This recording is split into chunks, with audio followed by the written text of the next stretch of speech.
الحمد لله والصلاة والسلام على رسول الله أما بعد رب اشرح لي صدري ويسر لي أمري واحلل عقدة من لساني يفقهوا قولي رب زدني علما اللهم رب زدني علما. سیرت النبی صلی اللہ علیہ وسلم. رسول اللہ صلی اللہ علیہ وسلم کے والدین، والد عبداللہ ابن عبد المطلب.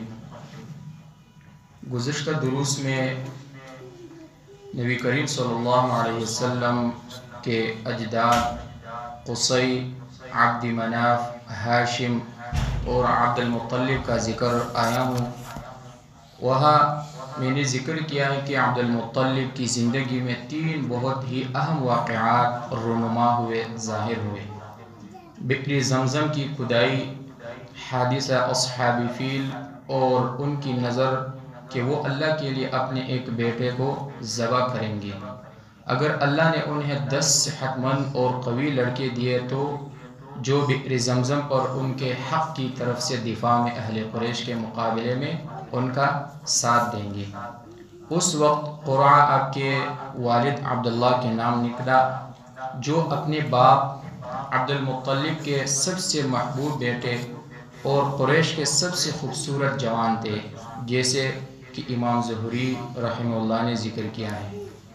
اس واقعہ کی تفصیلات میں آتا ہے کہ عبداللہ کے بھائیوں اور زعماء قریش نے عبد المطلب کو قانع کیا کہ وہ اپنے بیٹے کی طرف سے فدیہ دے دیں.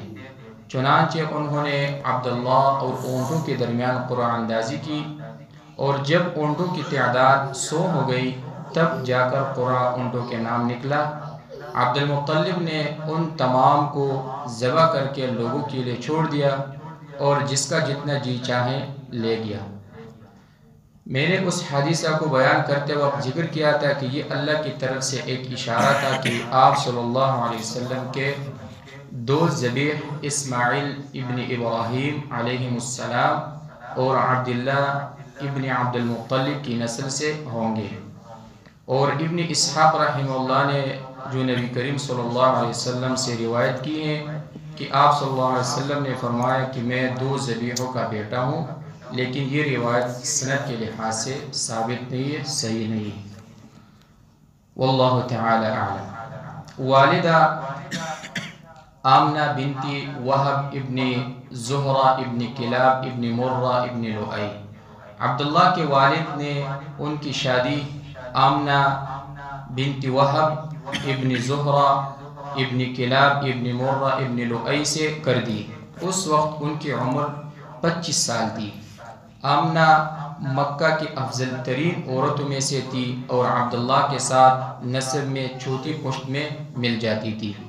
اور ان کے والد وہب بنو زہرہ کے سردار اور اشراف قریش میں سے تھے.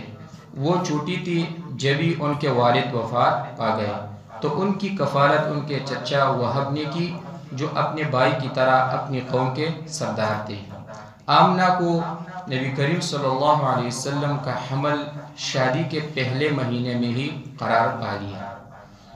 اور آپ کے والد عبداللہ اپنے باپ کی تجارت کے لیے شام کے سفر پر روانہ ہوئے اور واپس آتے ہوئے وہی آپ کو بخار میں مبتلا ہو گئے اور جلد ہی اپنی روح اپنے پیدا کرنے والے کے حوالہ کر دی. ایک یہ قول ہے، اور ایک قول یہ بھی ہے جو راجح ہے اور صحیح ترین قول ہے عبداللہ کے وفات کے حوالے سے، جو ہے وہ یہ ہے کہ ان کے والد عبد المطلب نے انہیں مدینہ بھیجا تھا تاکہ وہاں سے کھجوریں لے آئیں. وہاں جا کر بیمار ہو گئے اور وفات پا گئے اور دار النابغۃ الصغریٰ یا النابغۃ الجعدی کے گھر میں دفن کیا گیا. یہ قول جو ہے یہ دلائل النبوہ للبیہقی جلد نمبر 1 صفحہ نمبر 85 اور 88 امام ظہری رحمہ اللہ نے یہ نقل کی ہے اور یہ راجح قول ہے. عبد المطلب اور عبداللہ کے بھائیوں اور ان کی بہنوں کو اس کا بہت غم ہوا اس وقت آمنہ سے ان کی شادی کو صرف 3 مہینے ہوئے تھے، اور رسول اللہ صلی اللہ علیہ وسلم نکاح کے پہلے مہینہ ہی سے اپنی ماں کے پیٹ میں پرورش پا رہے تھے۔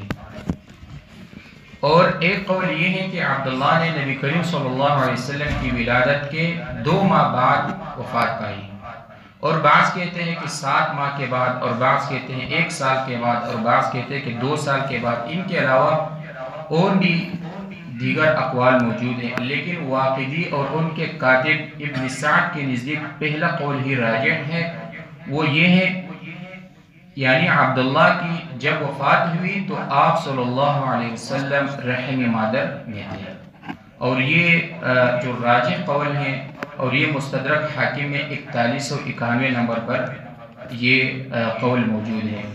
اور سب سے بڑی یتیمی اور یتیمی کا سب سے اعلیٰ مرتبہ یہی ہے کہ نبی صلی اللہ علیہ وسلم عبداللہ کی جب وفات ہوئی تو آپ صلی اللہ علیہ وسلم رحم مادر میں تھے۔ رب العالمین سے دعا ہے کہ صحیح معنی میں سمجھنے اور اس پر عمل کرنے کی توفیق عطا فرمائے۔